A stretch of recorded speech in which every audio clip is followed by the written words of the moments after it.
Monsieur le Président, Monsieur le Premier ministre, mes chers collègues, le son des armes en Orient, dans cette région berceau de tant de civilisations, est monté d'un cran ces derniers jours. Alors que la situation en Syrie est toujours chaotique et qu'il y a quelques jours encore, des chrétiens ont été massacrés par des milices islamistes, alors que la lutte contre les terroristes du Hamas mobilise toujours Israël dans la bande de Gaza, alors que l'autorité palestinienne, par la voix de son président, a, il faut le saluer, eu des propos sans ambiguïté.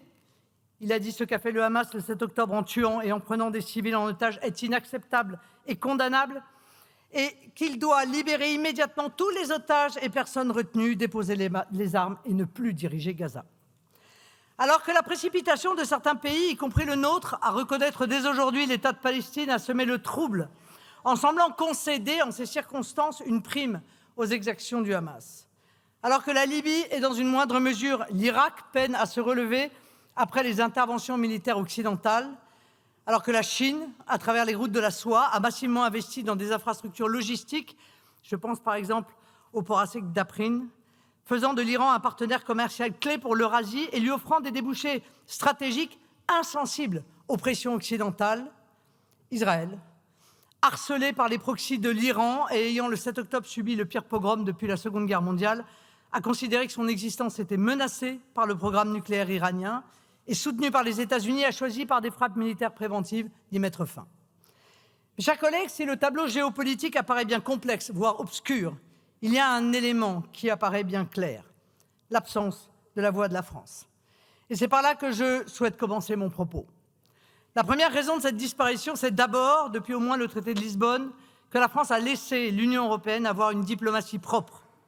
Or, l'incapacité de l'Union à penser la puissance autrement que sous l'angle de la régulation, en fait un objet international non identifié, mais surtout totalement inefficace. La deuxième raison, c'est l'affaiblissement de notre corps diplomatique depuis des années et singulièrement depuis l'arrivée aux responsabilités d'Emmanuel Macron. Nous y avons perdu non seulement une expertise, mais aussi des contacts indispensables. La troisième, et sans doute la plus importante, est l'inconstance du président de la République sur les sujets internationaux qui a profondément décrédibilisé la voix de la France au point de la rendre presque pire que muette, ignorée. Je l'ai déjà exprimé à maintes reprises, la politique étrangère de la France devrait reposer sur 3 piliers, l'indépendance, l'équidistance, la constance, soit exactement le contraire de la politique étrangère menée par Emmanuel Macron, faite d'alignement et de servilité. Ainsi, nous ne pouvons que constater avec tristesse qu'aujourd'hui la France ne compte plus réellement dans le concert des relations internationales, en particulier au Proche et au Moyen-Orient. Ce déclassement est surtout le fruit d'une politique étrangère incohérente, tiraillée entre des fidélités anciennes, Israël, le Liban, l'Égypte, et une dépendance croissante à l'égard de certaines pétromonarchies qui influencent aujourd'hui notre économie, notre dette et parfois même notre société.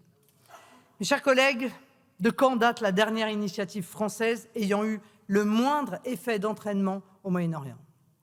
On se souvient des échecs successifs au Liban, mais aussi du flop de la proposition de coalition internationale après la tragédie du 7 octobre.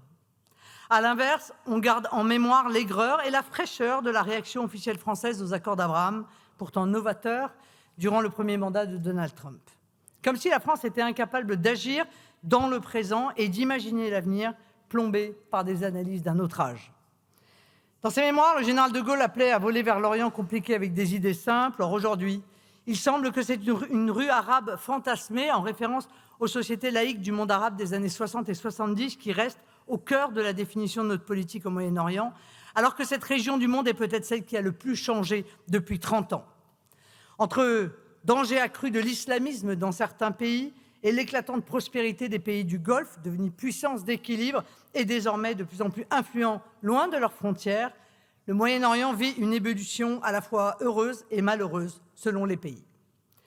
J'ai depuis plusieurs années pointé la nécessité de lutter avec un certain nombre de pays de cette région contre les idéologies islamistes. Je pense par exemple aux Émirats arabes unis ou encore à la Jordanie qui a récemment interdit les frères musulmans. Voilà une initiative qui aurait pu et qui aurait dû être prise par la France. Je suis convaincu que nous devons non seulement anticiper, mais aussi accompagner le mouvement de transformation sociale dans ces sociétés musulmanes, parfois épuisées par l'islamisme, souvent désireuses de changement, tout en respectant évidemment leur histoire, leur culture, leur identité. La confiance, Elle passe aussi par la capacité d'obtenir des résultats. Au Liban, nous devons retrouver une efficacité dans notre soutien à l'indépendance et à la souveraineté du pays des Cèdres. Le moment est propice, avec une Syrie à la croisée des chemins et un Hezbollah enfin affaibli. Le Liban doit redevenir une priorité et la France doit s'y réinvestir. Pour en revenir à l'actualité brûlante, à force de tenir la posture de l'arbitre, donnant bons et mauvais points dans les crises, la France a perdu la confiance de ses amis. C'est cette confiance qu'il faut restaurer. En premier, avec un principe clair. Nos alliés ont notre soutien. Israël est notre allié, les États-Unis sont notre allié.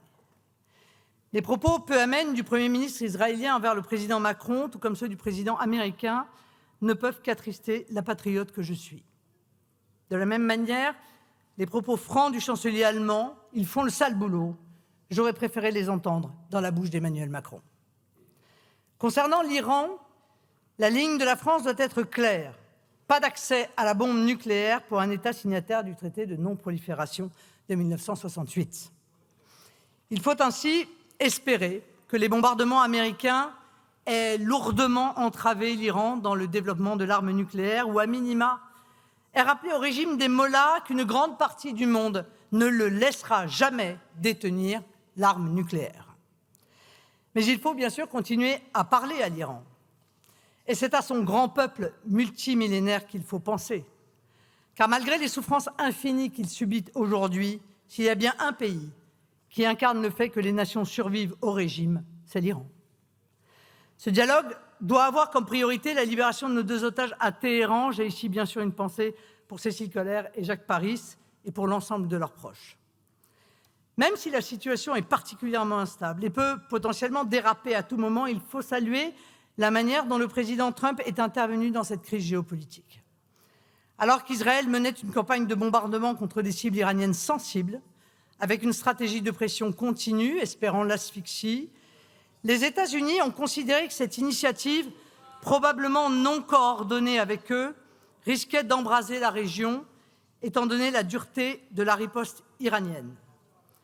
Pour reprendre les mots d'un de nos diplomates, en frappant lui-même, le camp américain tente de restaurer l'équilibre, montrer sa capacité d'action, calmer son allié et maintenir l'Iran dans un cadre lisible de confrontation limitée. D'ailleurs, poursuivait-il, la réplique de Téhéran aux frappes américaines avec retenue souligne que les 2 camps savaient ce qu'ils faisaient. Agir sans provoquer de point de bascule, 14 missiles, le même nombre que ceux lancés par les B-2 tirés sur 2 bases, tous interceptés, une riposte symbolique qui vise davantage à préserver la face qu'à changer la donne. L'escalade a été évitée, non par épuisement, mais par calcul.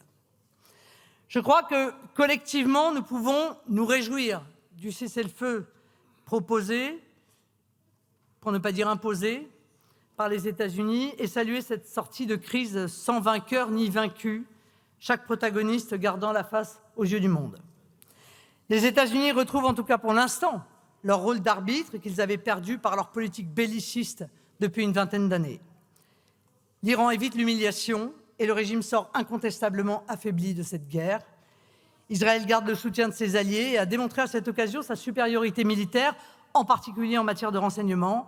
Leur système de renseignement, notamment humain, leur a permis d'infiltrer l'État iranien en profondeur, rappelant son opération Beeper qui avait profondément affaibli le Hezbollah il y a quelques mois.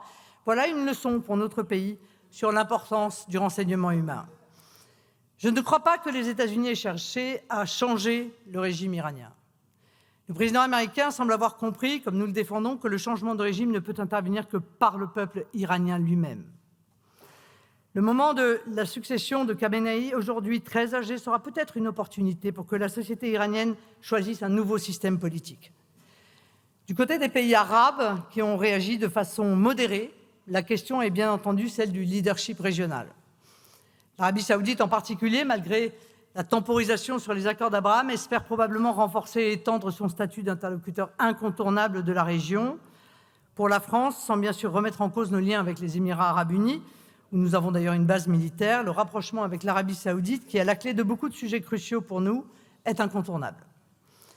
Les plaques tectoniques qui avaient commencé à bouger avec les accords d'Abraham et dont l'élan s'est arrêté avec l'attaque du 7 octobre vont irrémédiablement se remettre en mouvement.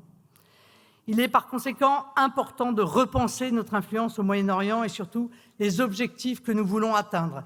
J'en vois au moins 5. Nous voulons lutter contre l'islamisme, danger direct pour notre pays. Nous voulons garantir la sécurité d'Israël, pays ami et allié. Nous voulons protéger la souveraineté du Liban, engagement multimillénaire de la France. Nous voulons le maintien de la paix internationale en interdisant l'acquisition d'armes nucléaires dans la région. Nous voulons protéger la liberté du commerce international et développer nos échanges commerciaux. À cet effet, une fois au pouvoir, il faudra réorienter considérablement le discours de la France.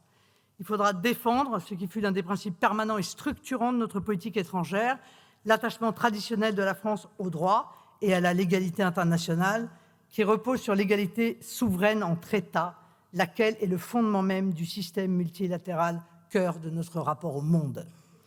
Cela passe, je le crois profondément, par 2 postulats qui, avec la fin du mondialisme que nous vivons, semblent être partagés de plus en plus largement dans le monde.